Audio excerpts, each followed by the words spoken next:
So hello, good afternoon and welcome to this webinar, all about how to create a wellbeing culture and boost employee productivity. And this webinar is to support the Coping After COVID report that was discussing the findings, and we're going to be offering practical tips and takeaway advice. I'm Rosie Marino, the Culture and Development Manager at Westfield Health. And during this session, I'm joined by experts in their field who are going to help us to understand the link between wellbeing and productivity, the importance of creating a wellbeing culture, and also tips on creating a business case for wellbeing. So let me introduce the panel. Firstly, Vicky Walker, the Director of HR at Westfield Health. Good afternoon, everybody. Richard Holmes, the Director of Wellbeing at Westfield Health. Hi, everyone. And we also have Professor Rob Copeland, who's the Director of the Advanced Wellbeing Research Centre at Sheffield Hallam University. Hi, everyone. Great, so this webinar is formatted, so we're going to have a panel session to start with, where we're going to hear lots of advice and tips from our panelists, and then we're going to be followed up with a Q&A from our audience. So if you would like to ask a question to one of our speakers, type in a question in the chat box and we'll aim to get as many as we can before the end of the session. Also for you to have a look at, we've got some free handouts that you can download in the handout section, so have a look at that on the side of your screen. There's also in there, there's a copy of the Coping After COVID research report, and that handout summarises some of the key points from today's session. There's also a really good health and wellbeing toolkit, which I can personally say has got some great practical tips in there. So after this, you will receive a recording of the webinar, as well as a survey, and that's really helpful for us to gather your feedback and help us to do better webinars in the future. So before we get started into some of the questions to our panelists, I wanted to give you some key stats from the Coping After COVID report. So let's put this on here. So the report was released in February. Let me just check that that's working okay.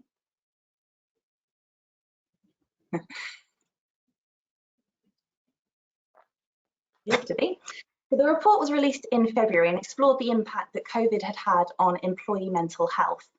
In our follow-up report, which was called Coping After COVID, we examined the business impact COVID is having. And some of the key findings from this report found that if wellbeing spend is maximised, this could actually increase productivity and up to £61 billion to the English economy by 2025. An estimated 320,000 businesses have a wellbeing strategy, but they're not fulfilling their potential. And 59% of HR leaders said that they'd like to be able to do more in terms of their well-being, but company culture prevents doing that. So with that in mind, I'd like to have an idea about what's happening in your organisation. Is your organisation expected to spend more on well-being this year compared to last year? So I've just launched a poll onto your screen here, and it would be great to hear your thoughts and feelings as to whether your expectations, your organisation is going to spend more on wellbeing this year compared to last year. And I'll just give you a couple of seconds there to fill that in. We've got yes or no, about the same, not sure. It's interesting to get these kind of different responses from our audience members and hope to shape some of the answers that our panel will be able to give there.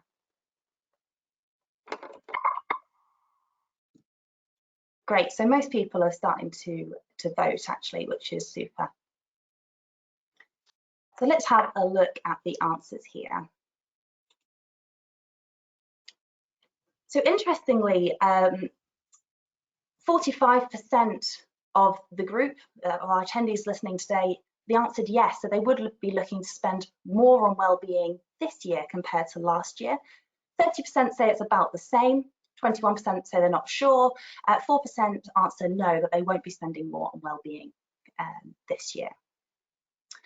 Now it's interesting to know because we know that wellbeing spend increased in 2020, but actually when we looked across a wider pool of HR leaders, 36% expect to spend more in 2021. So that's quite correlating with what the response rate here today was. But we know from our report that if wellbeing spend is maximised, then this could increase productivity, could actually add £61 billion to the English economy by 2025. So if we're doing it in the right way, it could really make a healthy difference. So let's bring our experts into the conversation here. Richard, first question to you. We know that the report highlights the link between well-being and productivity. That's a stark highlight there. And we also know that 43% of the HR managers with a well-being programme describe productivity as very good, compared to just 17 that say that in organisations with no well-being programme. So why is having an effective well-being strategy so important, and how can it help to alleviate some issues? Well, I think, Rosie, just in really simple terms, we all know, don't we, that if we're happier and healthier, we tend to be more engaged and more productive at work. It's as simple as that. And we all know what it's like to try and muddle through a day at work. I know I had one of those yesterday, where your head's elsewhere, you're not feeling your best, and it's hard to get much done. But well-being then is about helping your people to be in the best place, both physically and mentally, so that they can give the best at work, as well as sort of the more moral piece, which is about improving the quality of their lives. However, we do know when budgets are tight, well-being can be one of the first things to go. And at a time when economically we need to be at our most productive, this might not be the best thing to do at the moment. Rosie, you just mentioned that the Coping After COVID report found 43% of HR managers said productivity is very good when they have a wellbeing strategy in place, compared with 17% when one isn't in place. It's that kind of improvement, that kind of optimization, if you like, that could really make the difference about how quickly each organization gets back on its feet after COVID. Now, in the report, increasing morale, improving performance, boosting productivity, they were the top 3 reasons HR managers quoted when we asked them why they were investing in well-being. So presumably from what we're looking at the chart before, with 45% looking to increase the spend, it's those types of things that members of the audience may be looking to achieve. Now, we're not the only ones to find that type of thing. The London School of Economics, for example, found that better well-being leads to higher productivity, higher customer satisfaction, and lower staff turnover. Now, all good news, all the things we should be looking for if we're trying to recover from COVID. We tend to think of wellbeing strategies as something that benefits the individual. Well, what this report really shows is the business benefit too, and how we should be looking at wellbeing in terms of what role it plays in helping us to recover from COVID. Rob, any views on that? What you've set out there, Richard, is actually well evidenced, this happiness, well-being, productivity theory, and we know that that has a positive impact on individuals and organizations. I think the COVID pandemic, though, has made this picture of well-being more complex, and what the evidence tells us is that aspects like subjective well-being and overall life satisfaction are really strongly linked to productivity. It's not just about diet or alcohol or health-related behaviors. It's about this sense of how well do people think their lives are going, and work is a really key part of that for many people. And the pandemic's thrown so much of this up in the air. So, for example, job certainty, furlough, lockdown, and therefore, if people don't see that they've got a secure job, that can have a huge impact on satisfaction and psychological distress, which in turn affects it. And so, as organisations, when we start to think about well-being, the reason this can have such an impact, a positive impact, is because it's a way of underlining that shared sense of purpose, that shared sense of actually we've got a future together here, and that can be really important in terms of supporting people's well-being at this particularly challenging time. And I think probably the final thing I'd say on that is that there's this challenge about, as we recover, inevitably there's likely to be increased job demands on people as we try and do more, perhaps with fewer employees.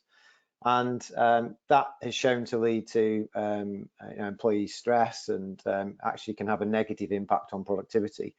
So creating these cultures where we place well-being at the heart, perhaps through introduction of things like the fun theory, so these positive emotions being brought into the workplace through something as simple as laughter and greenery in the office environment can make a really positive difference to people's well-being. And of course, with all the amounts of stress that individuals but over organisations are under, in many circumstances, some people can see it as a nice to have. A wellbeing strategy is something that's on top, and they may not want to be able to invest in it because they can't quantify the impact. And Richard, I wanted to turn to you on this question and how you could offer some insight as to how organisations can measure productivity and the impact of a successful wellbeing strategy. Well, I think which has got to be, and I'm sure Rob will agree with this, is a word of warning is be careful for what you wish for in terms of what you want to try and measure or not measure, because the first thing all of us as organisations need to do if we're going to invest in wellbeing is actually ask ourselves, why are we investing in it in the first place? Yeah. Now, to derive some of the benefits Rob's been talking about, your wellbeing programme has to be an integral part of your organisation's business strategy. And I guess like any part of that business strategy, you've got to have a clear understanding of why it's included, and importantly, what outcomes you're looking to achieve, because they're the things you're going to measure at the end of the day if you're going to measure them. So any measures you put in place must be based on the outcomes you're looking to achieve. There's no one size fits all, unfortunately, so there isn't a simple answer to this question, Rosie. Every business has got their own different needs and therefore different outcomes required. So typically, though, these things will be based predominantly on either moral, ethical, or economic reasons. They're sort of the drivers behind why organisations are investing in wellbeing. Although, of course, it's common to include elements of all three. So again, that makes an evaluation a little bit more complex and sophisticated. But like any investment, when you implement a wellbeing program, it's going to have a cost. Okay. But there's also potentially a cost of doing nothing, of course, with wellbeing. So you want to evaluate the value of your return, I guess, is the gist of the question that you're asking. But value shouldn't always be viewed in commercial terms, because what you consider as value will be based on why you're investing and what outcomes you're looking to achieve. Yeah. So that's why, going back to the first part of your question, seeing wellbeing as a nice to have, as a business expense that infers, is wrong. It's a strategic business investment. Now, we know that wellbeing pays. Deloitte, for example, found that return on investment for mental health support in the workplace was roughly £5 back for every £1 you spent. And the work, the Advanced Wellbeing Research Centre, led by Rob, shows that on average, a company can expect between £3 and £6 return for every £1 it spends. But that investment has to be aligned to the specific outcomes your organisation wants to achieve. What value of return do you want from that spend?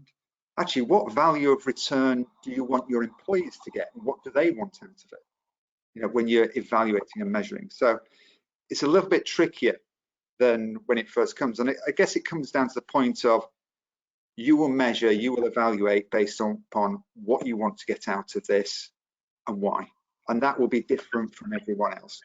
So with that in mind, I guess I'll just finish by saying that a good wellbeing program therefore has to start with a conversation. Yeah, you need to talk to your people to find out what they want, and then do some research to perhaps uncover what they and you as a business actually need. And we all know wants and needs can be different things. Now, by combining that information, creating a program that then is tailored to your workforce, you're going to get better engagement and in turn better results, both for your employees and for your business. And that's where the value starts getting driven out of. Rob, do you want to sort of go a bit further with that? Yeah, so I think the conversation about values, absolutely the right conversation to have. And I mean, look, there's quite well validated tools in the literature here about how you can measure aspects or features of workplace well-being. So, you know, we can assess job satisfaction, we can assess organizational commitment. And what I mean by that is the extent to which your employees align with the goals and the values of your organization, which we know is really important. We can assess things like role clarity, job demands, and such like. And we know that they all have an impact on whether people feel well at work and their sense of well-being. But if we think about the COVID context specifically, and as people return to the office environment, for example, value for employees will be different depending on their individual circumstances. It's not necessarily something that's been quite so prominent. So for some, this idea about, are we safe? How are we going to be socially distanced? How are we going to be protected? What will that look like? Will be different from others who actually really want to connect with colleagues, who want to get back into the workplace as wider societal, you know, behaviours get back to normal. For others, it'll be about, how do I be supported to work flexibly? So we're going to need to think about how are we measuring our progress on some of these individual level values that people will come with. And for business, for organizations, those individual level values won't necessarily align with the organizational values.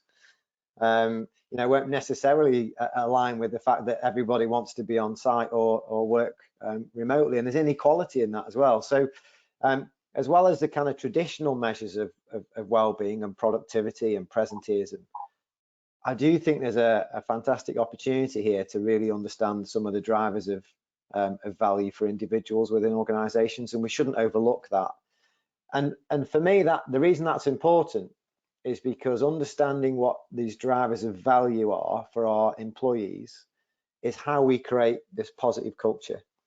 And culture will always be the thing that drives whether people have feel well at work, whether they have a shared sense of purpose together. And so engaging staff in these conversations, and there's a difference between having a conversation and actually listening to people, and that, you know, is also really important to draw out. But having those conversations in a context of what's our shared sense of purpose as an organization, and how can we collectively create some conditions that mean we do cater for the different wants and needs of our employees. You know, I know that Westfield are doing some kind of work on this, so perhaps Vicky, I can hand over to you on that, but they're my thoughts.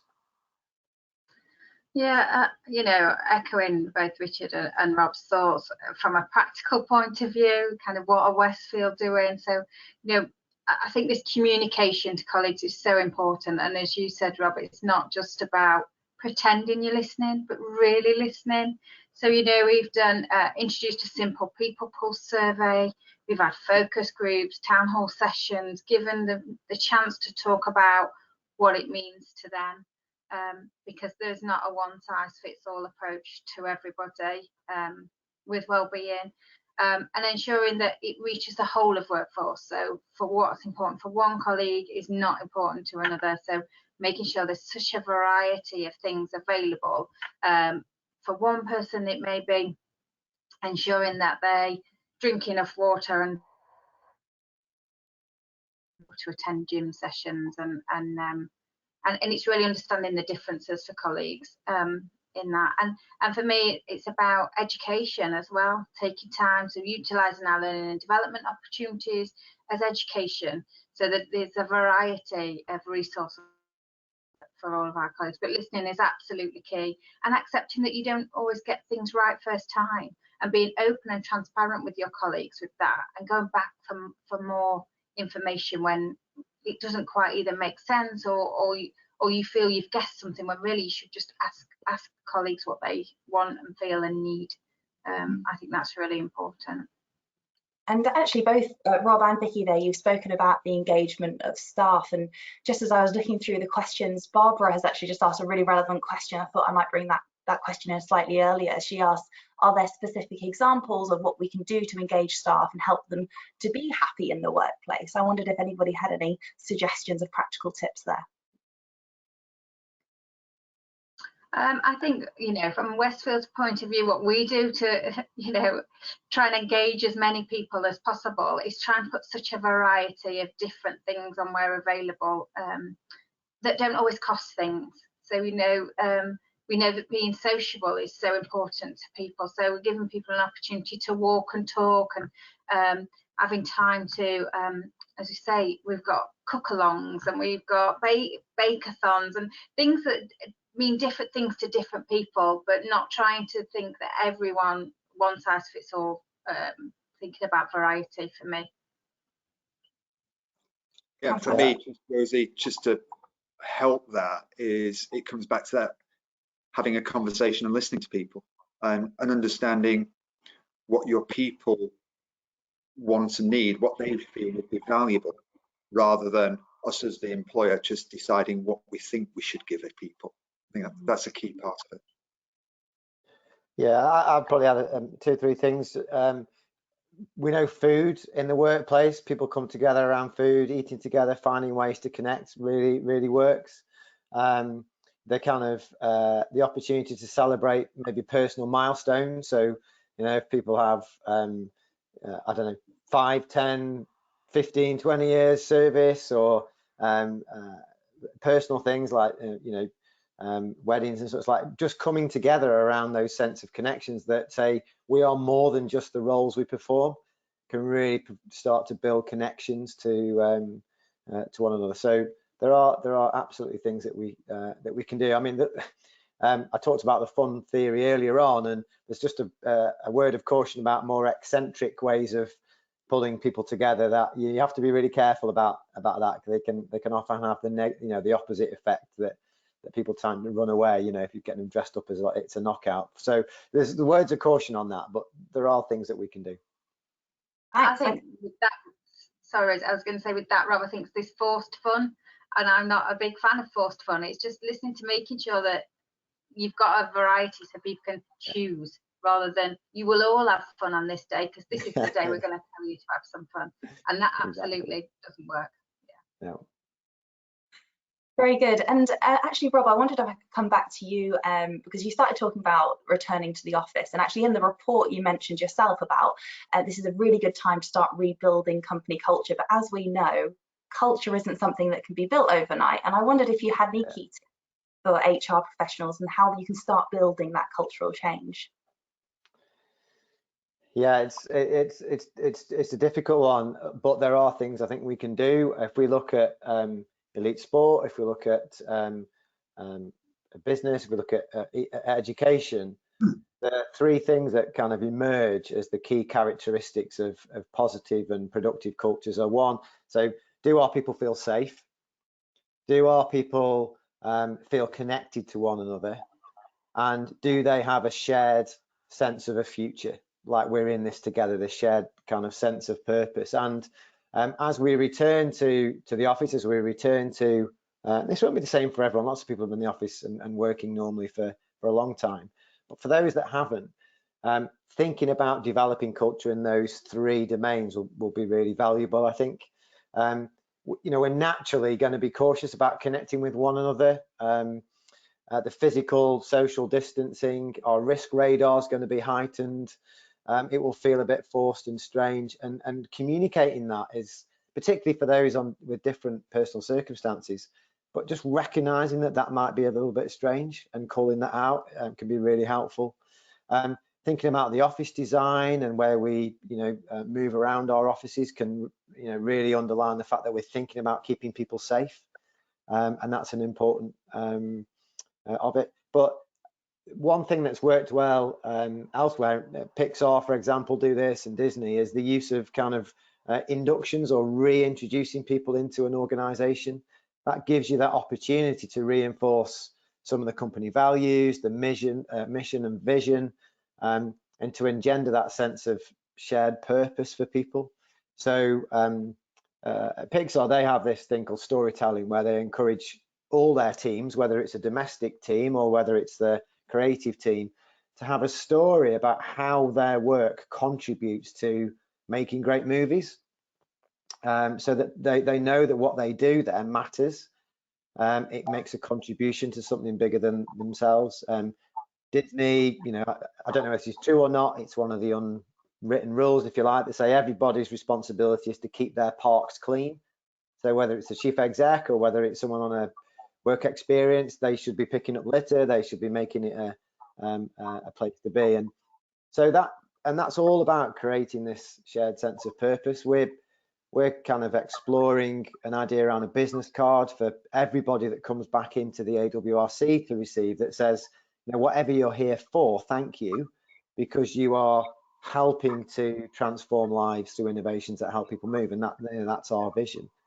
And that's all about trying to communicate that that sense of togetherness, that sense of safety, and that sense of connection. And I think they're the sorts of things that really make a difference to culture. Vicky, I don't know what your thoughts are, but yeah, at Westfield, you know, Richard, I think we might. different for everybody. Some will be super excited that they get back to have that social element. Some will be really anxious. And I think we've got to have an understanding that this last year will have affected people in such different ways to different degrees as well. But I think that reminding them of the purpose, why they do what they do every day, the difference that they make, help them feel connected to why they do what they do. And just around, again, you know, I feel like I'm repeating myself, but this communication, talking, openness, transparency around bringing people back into the office environment has been really important to us. And understanding that people will have fears, and what can we do to try and allay those fears. In, you know, we've created little videos to show them how the office has changed whilst they've been away. Introduction, like a little like a new starter induction, but just to actually understand that some people will be really scared, but some will be super excited, and there's a spectrum of feelings that you've got to take into account for us. And again, I'm just looking at our question board here, and another kind of relevant questions come in from Anne. So thanks, Anne, for sending this in, because I think she's not alone in her feelings that some people will be thinking, do we need an office space at all? Could we go to working remotely continuously? But she is saying that a biggest challenge she has is around staff engagement, and also making sure that people's well-being is still you know, centre of attention. So I wondered if anybody had any tips on delivering a well-being strategy effectively for remote staff as well as those physically in the building. I can certainly go from a practical point of view. So we've absolutely aimed to have a hybrid model of both working at home and in the office. We don't propose that we'll be totally remote, because we don't think, and our people are telling us this, that it's good for their well-being. So the well-being strategy needs to be hybrid. So it needs to offer both a virtual offering and a face-to-face offering. So when we've put webinars together internally for our colleagues, or exercise classes, it's got an option of remote and face-to-face offering. So that's what we've done. I don't know, Rob, Richard, anything else you want to add? Yeah, I mean, from my perspective, in terms of supporting our clients in terms of the design of their wellbeing programs, that's the challenge we're facing in terms of supporting them. It's the same challenges as we come back, shall I say, to a more hybrid way of working. So the way that we support our people, whether that's a wellbeing program, whether it's something else, has got to be done in that hybrid fashion to provide that, not just the quality of provision, but to allow people to access what they need to access. So it's certainly going to be more difficult to do that. And I think, Vicky, you recognise that past few months it's been harder work keeping everybody engaged when they're dispersed and everywhere, and that's going to be an ongoing challenge, because we're going to have a hybrid work society moving forward. So it just takes a bit more thought, a bit more patience at times, and a bit more creativity as well. Yeah. Yeah. Right. And actually, all of you there have mentioned about understanding what your people want. And I wondered if we could also involve our audience members in this, because I'd like to ask everybody on the call this question. Right now, do you know what your employees want from a wellbeing program? So I've just launched a poll on the screen there, either yes, no, or don't know, because I guess this is the start of every wellbeing program, as all of our expert panelists have alluded to, is having a very open conversation, listening, really listening to what people want. And I think when Richard and Rob were talking about return on investment and measuring impact, they both mentioned that understanding what people want is actually the first place to go in order to understand what you're measuring. So I'd be interested to hear from our audience members if they also have gone out to their business, their colleagues, and understood what they want from a business, from a wellbeing program. So I'll leave it open now just for a couple more seconds whilst we gather that data in. Thank you for those of you that have already selected. Brilliant. So let's have a look here as to what people have said. So interestingly, we've got 20% of the group said yes, they do know. 50% said no, they don't know what their colleagues want from a wellbeing program, and 29% said they weren't sure. So obviously there are some barriers to making a wellbeing program a priority, and I think one of those things that we already know about is kind of really understanding what our colleagues want. And in our research, what we found was that 59% of HR leaders say they'd like to be able to do more in terms of wellbeing, but company culture does prevent that. And it's clear to see and hear from all of you that having a healthy organisation is a real key point to employee well-being, and in turn that benefits productivity. So a question for the panelists here is, how can HR teams focus on making well-being the heart of a business culture? So, or maybe if I go first. So you know, Rich, you mentioned this right at the beginning. It's very tempting to think that wellbeing programs need to be all singing, all dancing, that we need to build an on-site gym or a sauna or swimming pool, and that'd be great, wouldn't it? But it doesn't. There's lots of evidence-based programs that don't cost the earth. A wellbeing strategy that considers how this would be embedded into the organisation is a good place to start. Holding meetings on the move, having those inquisitive conversations about what matters most to our employees. The simple business card idea, you know, there's many things that actually can demonstrate that well-being matters.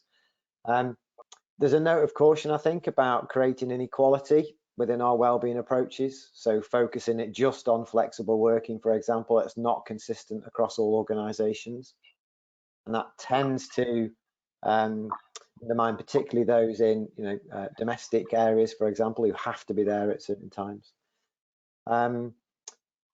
But I think focusing on these sort of permissive behaviours, what is allowed, what are we encouraging, how do we want this to look and feel within our organisation is absolutely crucial. And just coming back to the question very briefly about remote working, is that we do need to balance this sense of always being available with technology, and so good communication and boundaries in place will really help with that. And so that are a few kind of practical ideas from me. Those last points you mentioned, Rob, really interesting, because they come up time and time again at all the employer forums that I speak at. So, you know, there are three big issues there, predominantly driven by home working, so not applicable necessarily to everyone, of course. There's this blurring, isn't there, of the boundaries between home and work. Also, the way technology for meetings and communications has really increased the intensity of the working day. I don't feel I've ever worked so hard as the last 9 months. And also that impact of all this new technology and the way we're communicating means we feel we're always switched on, and it's really, really difficult to switch off at times. Now, when we were talking to HR professionals, Rosie, to produce this report, we found that this often came down to culture. So going back to what you're asking at the beginning, what we have to recognize is well-being strategies, well-being programs, whatever you call them, they don't operate in isolation. They always operate in the context of a business's culture. And it's that culture that drives people's behaviors, and it's the leadership of that organization that drives the culture. Yeah. So if our business leaders never switch off, using the previous example, what they're doing is actually signaling that they don't really buy into well-being, and that will have a trickle down effect. It impacts the success of the program you're trying to put on. So what we really need for well-being strategies, interventions to be a real success is that the senior leaders have got to be real advocates, and that's difficult for an awful lot of us on this call at the moment, because we've got an influencing job to do upwards, haven't we, to make that happen. But one of the most important things from a practical point of view that senior managers at all levels for that point can do is provide a level of what we call health leadership. And one of the easiest and most effective ways of doing that is through what we call role modeling. So by that I mean, as managers, and everybody on this call is probably a manager, we have to be aware that we cast a shadow as a leader, and that shadow signals to our teams what we believe is acceptable and unacceptable behavior, and that has a huge influence on our team's behavior themselves. So we can practically set really good examples that our teams will just generally tend to follow. So for example, if we're seen to be, I'll use the word seen, all right, if we're seen to be working reasonable hours, taking breaks, being fully engaged when we're in meetings, using your example, Rob, in terms of encouraging team members to create those boundaries between work and home life, then suddenly that culture is developing, and it's being supportive, and it's conducive to good well-being, and people will follow and track those behaviors. So that's probably the most effective thing, practical thing any of us as leaders on this call can do. Vicky, any thoughts on that?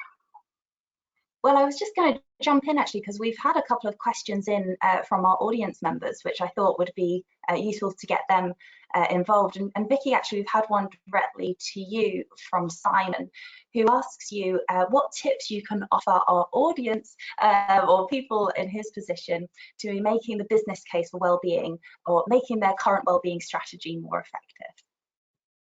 It's always difficult, isn't it, when you've got to go and see the chief finance guy to get some money, but it's not always about money, okay? But for me, it's like any other business impact. Use data, create a business case, think about you need to create something that's tangible. It's not a fluffy and nice thing to do.